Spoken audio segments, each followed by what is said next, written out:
للناس وبينات من الهدى والفرقان.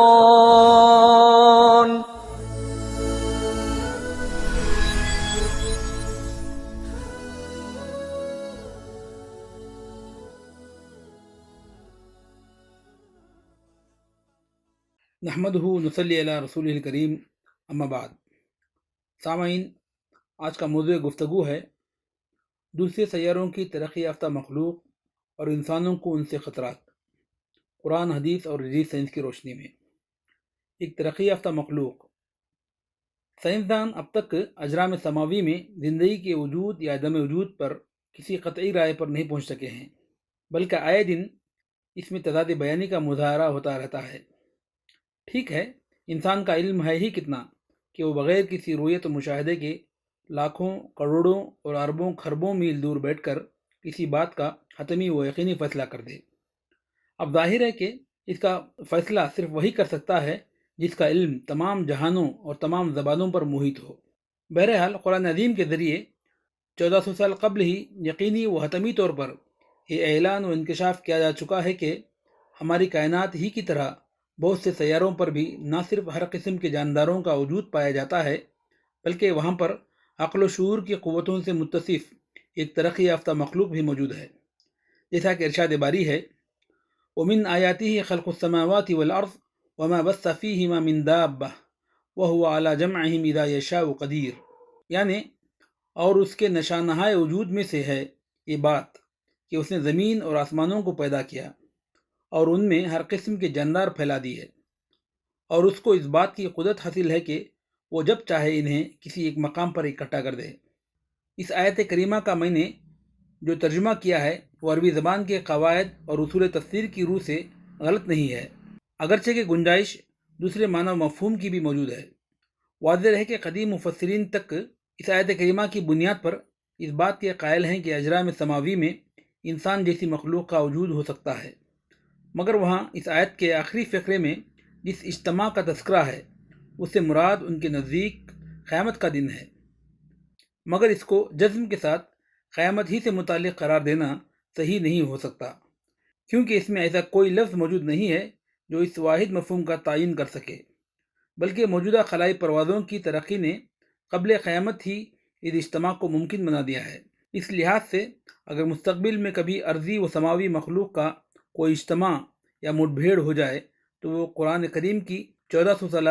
قبل کی پیش گوئی کے عین مطابق ہوگا، اور اس صحیف ربانی کی ایک واضح اور ناقابل تردید دلیل بھی. مذکورہ بالا بین السیارت اجتماع کے لیے راکٹ سازی اور خلائی پروازوں کی ترقی ضروری ہے، جس کے بغیر یہ اجتماع ممکن نہیں. یہی وجہ ہے کہ حسب ذیل آیات میں نہایت واضح الفاظ میں کہا گیا ہے کہ انسان اگر خلائی سائنس میں ترقی کر چکا ہو تو فضاؤں اور خلاؤں نیز اجرام سماوی کے طبعی و فطری احوال و قوائف سے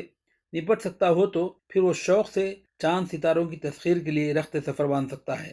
ام لہم ملک السماوات والارض وما بینہما فلیرتقوا فی الاسباب جند ما ہنالک مہزوم من الاحزاب. یعنی کیا ان لوگوں کو زمین، آسمانوں اور ان دونوں کے درمیان مظاہر یعنی فضاؤں اور خلاؤں پر قابو حاصل ہو چکا ہے؟ اگر یہ بات ہے تو وہ رسیوں کے ذریعے اوپر چڑھ جائیں. یہ ایک حقیر سا لشکر ہے جو وہاں دیگر اجرام سماوی پر موجود فوجوں سے شکست کھا جائے گا. یہ آیت اس حقیقت کی بھی نقاب کشائی کر رہی ہے کہ انسان دیگر آباد سیاروں پر پہنچ کر شکست کھا جائے گا. اس سے معلوم ہوتا ہے کہ دیگر سیاروں پر کوئی ترقی یافتہ مخلوق بھی موجود ہے. چنانچہ سورۃ شورى والی آیت کے مطابق جمعہم میں ہم کا لفظ اس میں ضمیر یعنی پرونون ہے جو ذوی العقول کے لیے لایا جاتا ہے. مطلب یہ ہوا کہ اجرام سماوی میں موجود دابہ یعنی ہر قسم کے جانداروں میں بعض صاحب عقل و شعور ہستیاں بھی موجود ہیں، جس طرح کہ خود ہمارے کرۂ ارض پر پائی جاتی ہیں. انہی صاحب عقل و شعور ہستیوں کو سورۃ صاد والی آیت میں احزاب یعنی جماعتیں، فوجیں اور بڑے گروہ کہا گیا ہے، کیونکہ القرآن یفسر بعضہ بعضا کے اصول کے مطابق قرآن کے بعض مقامات کی تشریح و توضیح اس کے بعض مقامات سے ہو جاتی ہے. بہرحال احزاب کا لفظ اجتماعی تنظیم پر بھی دلالت کر رہا ہے، جس سے منکشف ہوتا ہے کہ اجرام سماوی میں کوئی اعلیٰ درجے کا ترقی یافتہ تمدن بھی پایا جاتا ہے. نیز یہ لفظ اس بات کی غمازی بھی کر رہا ہے کہ وہاں پر فوجی و عسکری قوتیں بھی پائی جاتی ہیں۔ اسی بنا پر اوپر کی آیات میں کہا گیا ہے کہ نوع انسانی کی ملاقات جب اس ترقی یافتہ مخلوق سے ہوگی تو پھر انسان شکست کھا جائے گا۔ اس سے معلوم ہوتا ہے کہ اجرام سماوی کے تمدن کی حالت ہمارے زمین کے تمدن سے زیادہ ترقی یافتہ ہے، جس کی بنا پر ایک نہ ایک دن بنی آدم کا حلیہ بگڑ جائے گا، اور موجودہ خلائی پروازوں کی روشنی میں یہ داستان حقیقت بنتی نظر آ رہی ہے۔ مفسرین کی تصریحات۔ واضح رہے کہ سورہ شورا کی مذکورہ بالا صراحت کی بنا پر مفسرین کی ایک بڑی جماعت اجرام سماوی میں مختلف قسم کے جانداروں کے وجود کی قائل رہی ہے، حالانکہ ان کے دور میں کوئی سائنسی تصور یا اس کا امکان موجود نہ تھا۔ چنانچہ زمخشری، ابن کثیر، ابو حیان، امام رازی اور علامہ آلوسی بغدادی وغیرہ ائمہ تفسیر نے اپنی تفسیروں میں پوری صراحت کے ساتھ دوسرے سیاروں میں مختلف قسم کی مخلوقات کا امکان تسلیم کیا ہے۔ چنانچہ اس موقع پر چند نمونے ملاحظہ ہوں۔ امام رازی تحریر فرماتے ہیں: لا يبعد ان يقال انه تعالى خلق في السماوات انواعا من الحيوانات يمشون مشي الاناس على الارض،